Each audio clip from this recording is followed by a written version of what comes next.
I would love for us to talk again about what we were mentioning about this idea of religion needing you and you not needing religion. Yes. Because I felt like as I was saying that, I was explaining it better than I've been able to explain it before. So hopefully I can do that again. But basically we were talking about, I was giving examples of people who seem to be successful in Christianity. Successful at Christianity. Yes, successful at it. Yes. What is so different between them and the person who follows the same script but can't get there? Yeah. Doesn't have the satisfaction, doesn't have the kind of the contentment, the this is my thing. Yes. Struggle, never good. Yes. Yeah. We as Christians would, point out every biblical reason as to why that could be. Yeah. You're just not really putting your heart into it. You're just not praying hard enough, or there's something in you that you're not letting go of. Some sin that you're not acknowledging. Always. Yeah. And yet this person is a lot of the time pleading that they are doing everything they can. Yeah. And that example of Pamela was one of those examples where she was doing everything she could, but it just wasn't working for her. She was following the same script, following the same recipe, and coming up with a completely different meal. She just couldn't do it. I'm following the steps. I'm saying the things you want me to say. I'm hearing it. I'm understanding it, but it does not make sense to me, or it does not resonate, whatever. And it's taken me a while to try to hypothesize why this could be, because I feel like unless I understand that, I don't know how to talk to people like my brother, who is very successful at Christianity and seems to have always been, and is probably not open to the idea of anything other than the fact that it works. And so why is it that it works for him and it doesn't for other people? Why is it that it did work for me and then suddenly didn't? Why does that happen? And I think it's because you have to be able to bring your core identity with you in order for a religion to work.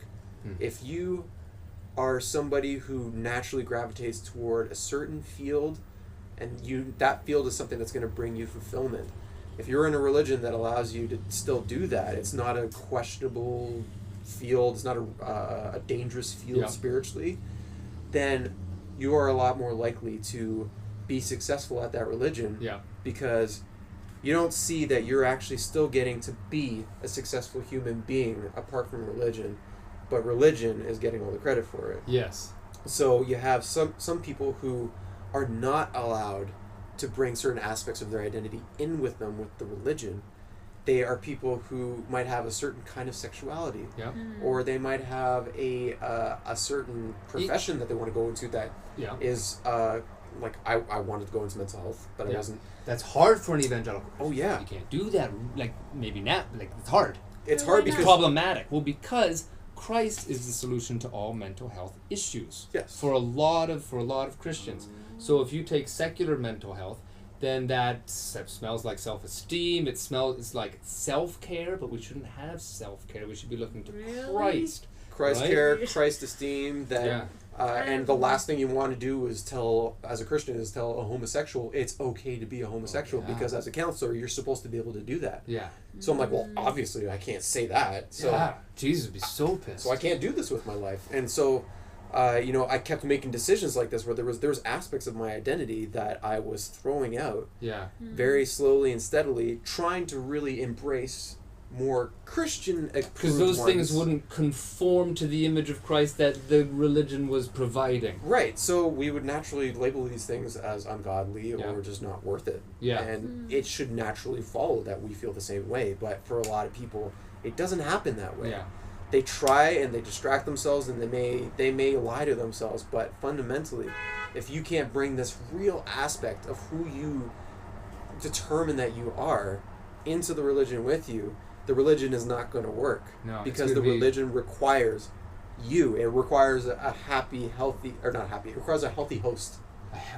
Religion requires a healthy host. Write that down. In terms of identity, you have to. You may be sick as a person behaviorally. Yep. You may have issues. You may have voids in your life, but if you come in with an identity that is a healthy host for a religion, Yes. Then that religion might be able to come alongside and help those places where you are sick, where you do have voids and difficulties and anxieties, and then maybe the religion can perform like it's like the testimonies say that it should, right? It'll like the thrive. books, it could do that.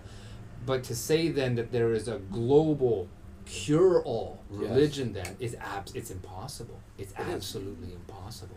Because look at us, just look at us. This is what I think. This is where like so much of the divide happens, is because there's so many people out there saying this that Yeah. it doesn't work for me, or it doesn't work for this and that reason, and for reasons that they are willing to maybe even die to defend. It is just as strong to them as it is to the Christian who claims that Jesus is everything, and Yes. salvation is the most important thing, and all that sort of thing. And yet, why is it not working? And why does it not work in this particular way? Like I Yeah. said, if you can follow the same script and not arrive at the same place, Yeah. something is wrong with the script. Yeah.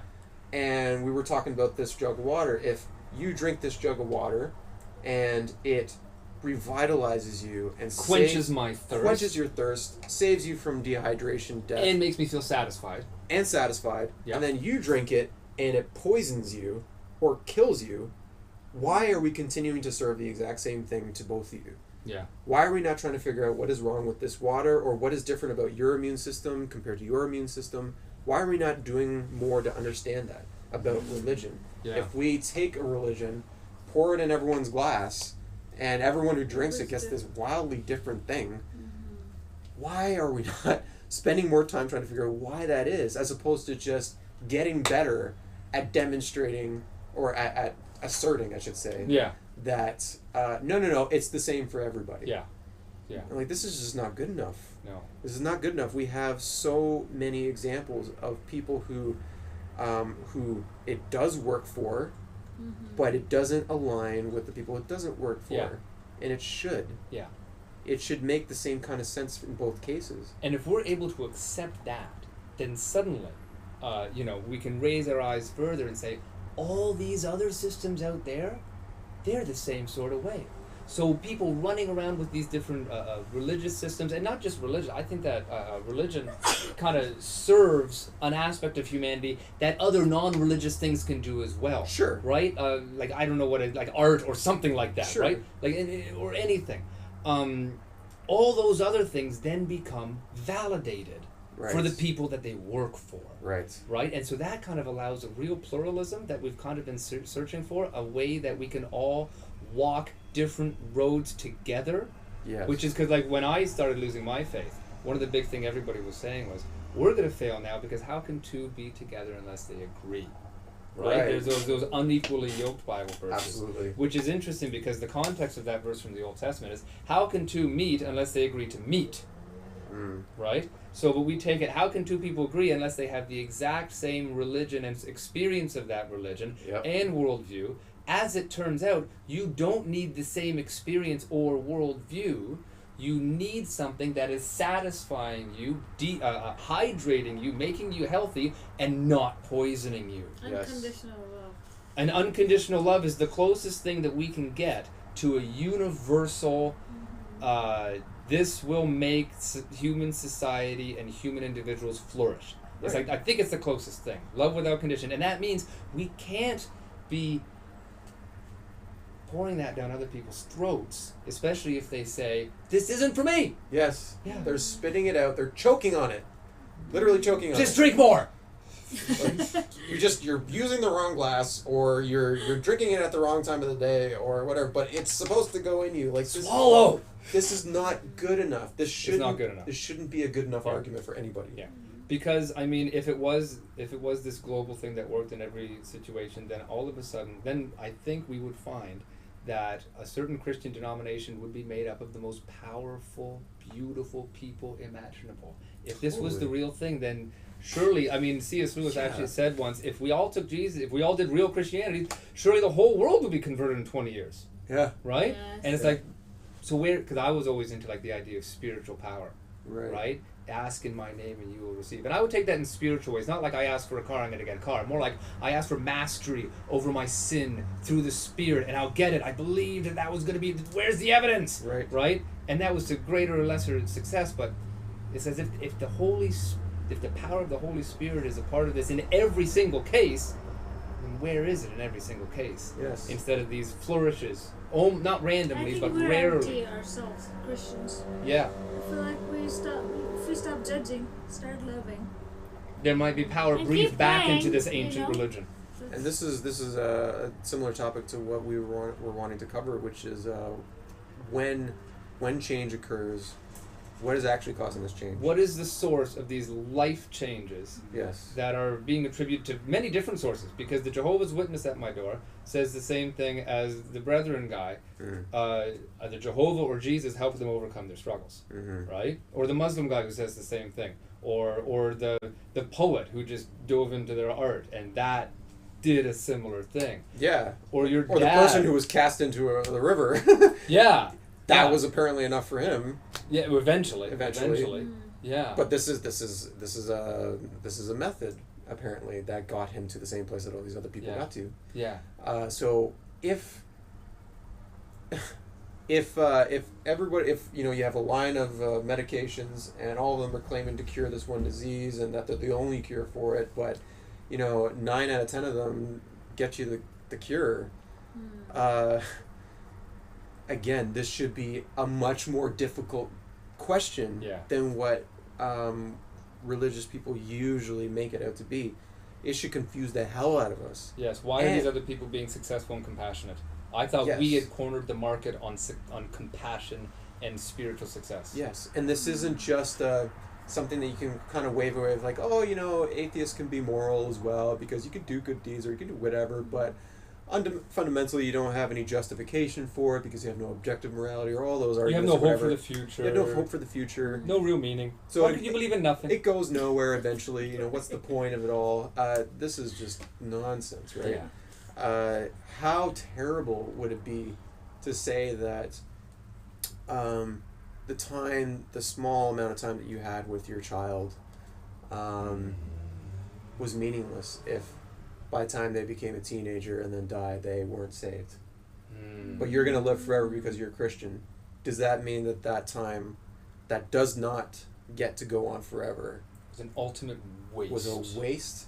Vanity, in fact. Either you think that, and that's disgusting, or you don't think that, and it contradicts what... And you live with a conflict. Yeah. Contradicts doctrine. Yeah. So, I'm constantly running into entanglements like this. Yeah. With the way that I used to see the world, the way that I see it now, where these are things that are not easily solvable. These are things that were not treated with the seriousness that they should have been, especially at a place like KLBC, where sure, they tried in their own way. They told us to wrestle with things. Yeah. They told us to to research and to I don't know if they quite told us to question or they certainly didn't tell us to doubt, but you're encouraged to basically search within. I used to compare it with again with children, where you want your children to roam free, but in the backyard. Yeah. Don't leave the backyard because that's where I know you're safe. Do whatever you want, but watch the fence. Yeah, exactly. This is how I was always told to question things within Christianity. Yeah. You can totally do that, but just stay where I can see you. Yeah. And if you go anywhere else, there's a problem. Yeah. Like, well, I'm sorry, but if it makes more sense as an adult than it does for this children example, but if I really do need to be objective or start over, or I really need to do my research, I need to do my research everywhere. I need to step outside this backyard. Yeah. I'm gonna have to. Because I can't see the other side of the fence from the inside. No, and this is such a dilemma, because this is where they tell you, no, you can't go there, or you shouldn't go there, or it's a problem that you're there, and yet you know that this is where you need to go. Yeah. In order to do justice to the belief. Yeah, to the belief for the belief's sake itself. I think it should be encouraged. People asking questions, people exploring. I think less people would leave the faith they were raised in. If it In wasn't fact, a scary thing. if people were more encouraged to really explore the faith that they were raised in, not only would they not necessarily leave as much, they would change the faith for their community and for their future generations. Probably. Christianity and all religions have been evolving since their inception. But Christianity again, today doesn't look anything like, Athanasius' Christianity of the year no. 200, right? And it's No. because all throughout the years, people have been willing to change it and to screw around with it. And I think this is because people are realizing that they can't take their true nature, their true selves into the religion. Especially because as we evolve, The religion the religion has to, but it can't. It's It can only bend so much before it becomes not doctrine, different. Yeah. or before it becomes blasphemy. Yeah. And so you're left with this eternal struggle of like, well, it seems very demonstrable and very real that it's not wrong to accept evolution, or that homosexuals are just as much of a person as anybody else. Yeah. And it's not lining up with this thing that should be changing. Yeah. And you're like, well, it's not supposed to change. It's supposed to be the way it always, like, okay, but like when you actually step outside the backyard, when you actually go on the other side of the fence, when you actually get to know homosexuals on a much deeper level, and you're not doing it through a biased lens, Yep. then you start to see things differently. Yeah. Not in a, the devilish, darkish, like, no, like, come on. When I stopped being a Christian, it was a very slow, gradual process. It was about 10 years from my epiphany to me admitting I was an atheist. And it was a very lonely journey. It was very confusing, painful, liberating, enlightening. Dark. Dark. Right. It was a whole bunch of things. And it was often reflected in my music. Yep. It was often reflected in the relationships I was pursuing or not pursuing. It was such a mess. Such a mess. And there's no reason why I should have had to go with that the way that I did. Right. There's no reason for any religious person to not understand the way these things work, because I am convinced that they do understand to a certain degree. There's things that I feel like I didn't understand. Okay. But I think there's this sort of fundamental, we know we're not supposed to treat people a certain way, or we know that love should be unconditional, all that sort of thing. But we feel it get usurped by this spiritual idea, this hierarchy of spiritual thinking that, well, yes, that might be good and that might be love, but this is a greater love, that I shun you. Yes. And so we don't realize that what we're actually expressing is prejudice. Yeah. And We don't see it. They don't, and that's why when people start to call the church on some of the intolerant things, they're like, no, we're speaking the truth in love. It'll be way more intolerant not to demonize you, because you're that's just a certain kind of Christians. No, I think I think that when it comes down if Jesus to it, was here, he would have embraced you and still be like, had a talk with you, they wouldn't let him in the churches. But I'm just saying, like, we just suddenly like block our eyes. If somebody's falling away, we're like, oh my god, like, you just get so like a horrible this thing inside, and you just sometimes people don't even know how to react toward it. Oh, yeah. So they just suddenly forget they're on a human to human level, could show still love. Sit down with you and be like, hey, what's going on? Let's talk about it. Because mostly what they see is sin. But it's just like, oh my gosh, this huge horrible thing, and then they just avoid you at every cost, which is the opposite of, I think, what Jesus would do. So it just, I don't know why we do that. I think it would help people if we were more like listening, Yes. tolerating, Yes. less judgmental. And what does even the Bible say? Slow to speak, quick to listen, slow to anger. Let your reasonableness be known to all men. He hasn't given you a spirit of fear, but of love and of power and of sound mind. That used to be one of my go-to passages. The fear of power, sound mind? Slow to speak, slow to wrath was the interpretation that I was using. But same sort of thing.